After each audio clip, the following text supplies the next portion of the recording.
Secretary Mayorkas, I want you to look at these innocent Americans. Do you see them? I do, Congresswoman. They are dead. They're from Dalton, Georgia, in my district. They're dead because a 17-year-old, likely affiliated with the cartels, was smuggling illegal aliens into our country in Texas, breaking our laws, and this happens every single day in our country. Earlier this week, 8 Republicans joined the Democrats and protected your job. But I want you to know, you have a short time coming. You can honorably resign, or we are going to impeach you, and it's happening very, very soon. Mr. Ray, do you remember on October 18th when the Capitol complex was illegally occupied, breaking same laws that you have hunted down Americans for from January 6th? Are you familiar with this? I don't recognize the picture that you're holding. Well, because maybe your agents haven't been doing a good job into investigating the organizers that broke the law, illegally occupied this very building that we're sitting in right now, and over 300 of them were arrested. Some of them attacked police officers. I haven't seen on the news where the FBI is hunting them down with helicopters, tanks in the streets, raiding their homes with flashbangs, targeting these people, watching these people, throwing them in jail for them to stay in pre-trial in solitary confinement for years before they ever face trial. You want to know what this says? I'll tell you. This is one of the organizers' phones, and this is a chat, and it says at the top, Global Intifada. Now, while we're talking about terrorism today, are you familiar with the term Intifada? I've certainly heard the term. Do you know the definition? I'm not going to try to define it, but It means Arab uprising or jihad. Are you concerned about jihad in this country? I am, and I have consistently testified to that effect. Yes, but are you interested in using the FBI? You are the director of the FBI. Do you hunt down terrorists in our country? Those that would be responsible for jihad? Absolutely, and that's why we've had jihadist-inspired terrorism at our highest national threat priority level since the day that I started as FBI director. Do you still use the Southern Poverty Law Center as a source? You use them. The FBI used the Southern Poverty Law Center as a source when targeting Catholics. Are you still using the Southern Poverty Law Center as a source? Congresswoman, what I think you're referring to is the so-called Richmond intelligence product, which as soon as I learned about it, I was horrified, withdrew it. We had an inspection done, and part of the problem that we found with that particular product by that particular office is precisely what you're talking about, the reliance on the Southern Poverty Law Center and the way in which they relied on it. Well, you relied on the Southern Poverty Law Center, but I would have you know, Mr. Ray, that this one right here, this person involved in the Global Intifada group that illegally, they broke the law, came in and occupied the Cannon Office House building, interrupted Congress, interrupted hearings. Right here, Katrina Bleakley is the lead attorney for the Southern Poverty Law Center. Were you aware of this? Congresswoman, as I said, I haven't seen the photos that you're holding up before. Maybe, well, I posted them on my Twitter account. It's public. You know, maybe I don't you guys spend a lot of time on Twitter. Well, you know, oh, I'm sure you do, because the Department of Homeland Security, organized with other offices, has censored many Americans, including myself. I'm not part of the Department of Homeland Security. Right, Mr. Ray, you should be interested in investigating terrorism, and this right here is proof that we had terrorists in our own office building. Global Intifada.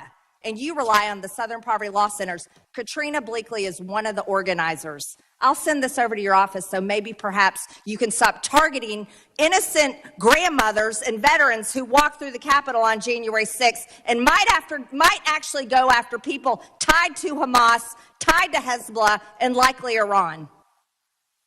Mr. Ray, are you interested in members of Congress that are organized and participating in a Facebook group that has ties to Hamas? We're not investigating people for participating in a Facebook group. A Facebook group that is tied to Hamas? We have multiple investigations into individuals affiliated with Hamas, and they're active investigations. You're going to tell me as FBI director you will not investigate Americans or United States members of Congress that are linked to known terrorists? That's not what I said. Are you going to investigate or not? We are going to investigate individuals who are affiliated with Hamas if they meet our standards for predication, which are longstanding standards set by this department and the prior department and the department before that. I would hope to God that intifada and jihad and terrorists in our very country would be something that you would prioritize instead of a 3-hour event that happened at the Capitol nearly 4 years ago, Mr. Ray. I yield back my time, Mr. Chairman. Director Abizaid, thank you for your service. I'm not going to have questions for you today. Mr. Chairman, we started this hearing by listening to Secretary Mayorkas talk about climate change as a threat to our country and obscure policies that need reauthorization, but not yet one mention of the southwest border and the 169 plus known or suspected terrorists that have entered this country. So I think it just shows you where the mindset is, and the American people know that. Director Ray, you said in front of the Senate committee last week, and you said again today, the reality is that terrorism threat has been elevated throughout 2023, but the ongoing war in the Middle East has raised the threat of an attack against Americans in the United States to a whole other level. Do you stand by that statement? Absolutely. If somebody is listed as a special interest alien or a KST, by the way, this is Trump-era KSTs, and this is Mayorkas-Biden-era KSTs. If somebody's listed as a KST, is that a concerning person, somebody who could do harm to the United States? Well, to be on the watch list as a KST means that they've met the standard to be of concern. So they're concerning to the FBI. You're looking for these people. Yes. Are there people that are listed in these numbers? I think the number was 169. They may have amended that from CBP DHS, but are there people that you are still searching for that we don't know where they are in the United States? Of the known apprehensions, KSTs, known or suspected terror people, match list to the terror watch list. Well, are you still searching for people in the United States that we know match the terror watch list? I'm not sure I can answer that here because it's a constantly moving target. Yes. Are there people that match the terror watch list that were apprehended by CBP that the FBI and other agencies are searching for in the United States? There are certainly individuals who are the subject of terrorism investigations that we are searching for. Are there whether or not they're people, to me, I guess the distinction I'm drawing is, well, there's obviously a lot of focus on the watch list itself. One of the things that, and I've tried to be clear in my testimony here this morning, one of the areas that we are of concern is individuals who, once here, information later comes in. Are there people that you don't? Are there people you don't know where they are that the FBI is searching for today? Yes. Yes or no? Yes. Secretary Mayorkas, is there a policy at DHS that requires CBP or any other agency involved with the vetting of individuals who match the terror watch list that requires these individuals to be detained? Does DHS have a policy of detainment for anybody who matches the terror watch list? Congressman, on September 30th of 2021, I promulgated a policy that articulated quite clearly and quite expressly that individuals who pose a threat to the public safety. Is there a policy at DHS and CBP that requires detainment of people who match the terror watch list? It's very simple. That individuals who pose a threat to public safety or national security are a priority for enforcement. And if, in fact, is every person that you have listed on the terror watch list detained right now? And if, in fact, they pose such a threat, they are to be detained. Okay. So why did you release people in the United States that match the terror watch list? Congressman, we do not release individuals. So you have detained every single person who matched the terror watch list that you apprehended at the southern border? 100%. If you would allow me to answer the question. Please answer it quickly. I don't need a filibuster. If we believe that the detention of an individual is necessary to safeguard the safety of the American people, we continue to detain. Secretary, I'm going to reclaim my time. If you and any other agency labels somebody as a match to the terror watch list, do you immediately detain them? Congressman, if you are referring to the terrorist screening data set, the TSDS, we make a determination in the execution of our law enforcement responsibilities to detain an individual if that detention I is believe that based if on that your detention- testimony, I believe based on your testimony and based on Director Ray's, that there are people that you're still searching for that you should have detained. And I want to find out more information on it. Furthermore, in 2023, your agency, Secretary Mayorkas, reported that there were over 24,000 Chinese nationals who have entered the United States illegally. That's a 1,000% increase from 2022. Are there people that you are searching for, Director Ray, Secretary Mayorkas, that have entered this country?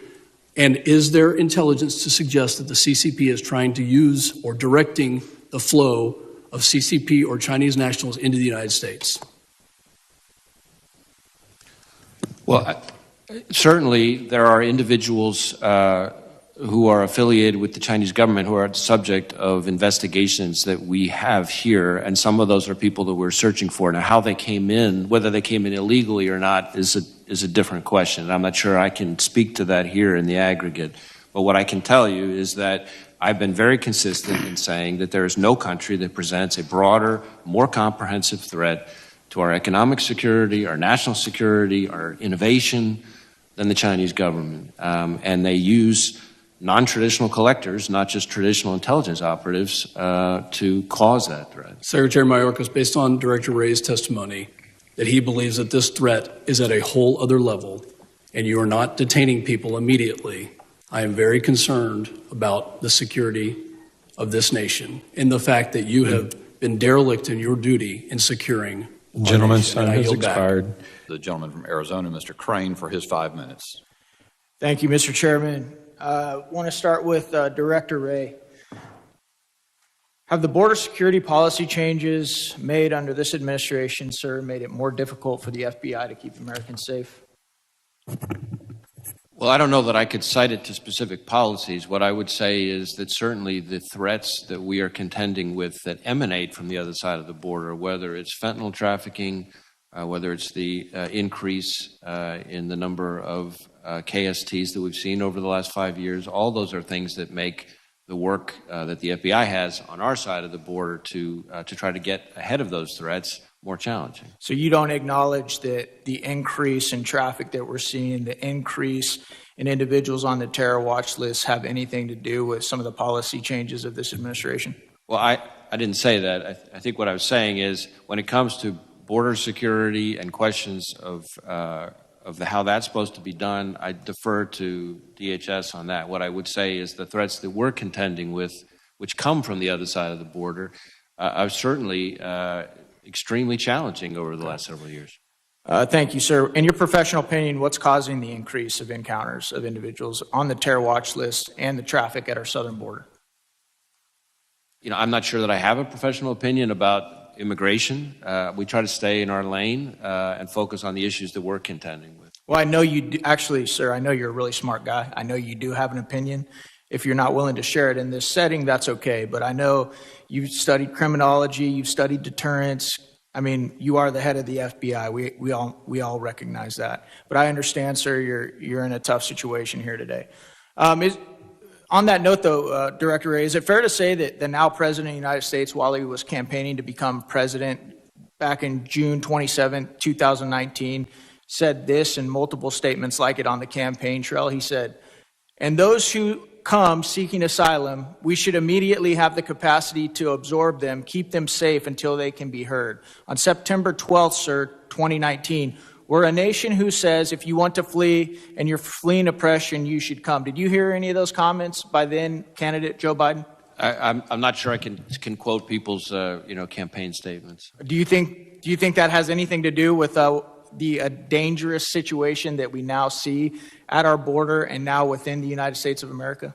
Again, I'm not sure that I'm really the one who can speak to immigration dynamics. I think you could speak to it, sir. I just don't think you want to.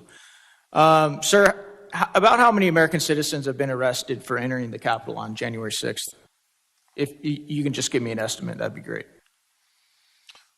Well, I don't know how many were tied to that specific piece of it. I know that we've had upwards of 700 cases brought related to January 6th in one way or another. Yeah, it's definitely been hundreds. Okay, Sir, I'm interested. Has the pipe bomber who planted bombs at the DNC and the RNC on January 6th, has he been arrested yet? That is something we're still aggressively investigating. Okay. So you were able to arrest hundreds of individuals who were allowed into the Capitol, walked around, took selfies, but we can't find the individual who committed the most dangerous crime and attempted to cause multiple mass casualty events at the Capitol, or around the Capitol. Congressman, we have an entire dedicated team focused specifically on this investigation. We've done thousands of interviews, visited, again, just in the pipe bomb investigation, Okay. thousands of interviews, visited thousands of residents and businesses, reviewed millions of pieces of data, something like 39,000 video files. We've assessed like 500 or something tips. We've done extensive public publicity. We've increased the reward money. We've got our lab working on it. We've got our WMD directorate working on it. We've got our Office of Technology Division, our cellular analysis team. So the folks that we have working on this investigation are working very aggressively on it.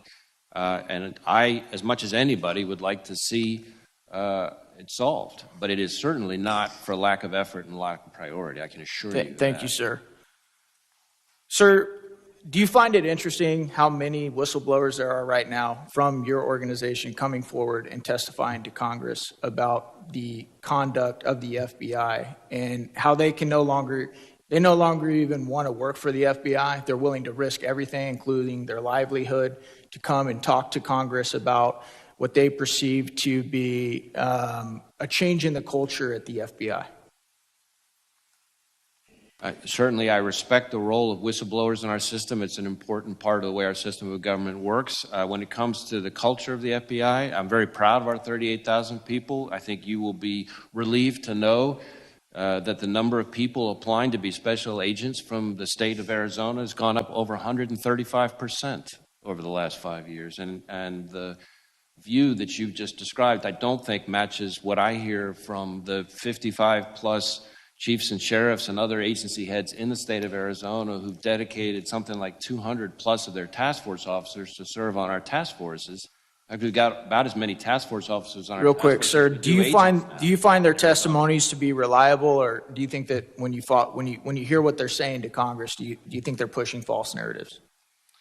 I'm not going to be weighing in on the accuracy of individual people who have made allegations against us. We take them all seriously. There have been plenty of inaccuracies lodged by any number of people about the FBI. We're going to stay focused on our work and the people we do the work with and the people we do the work for.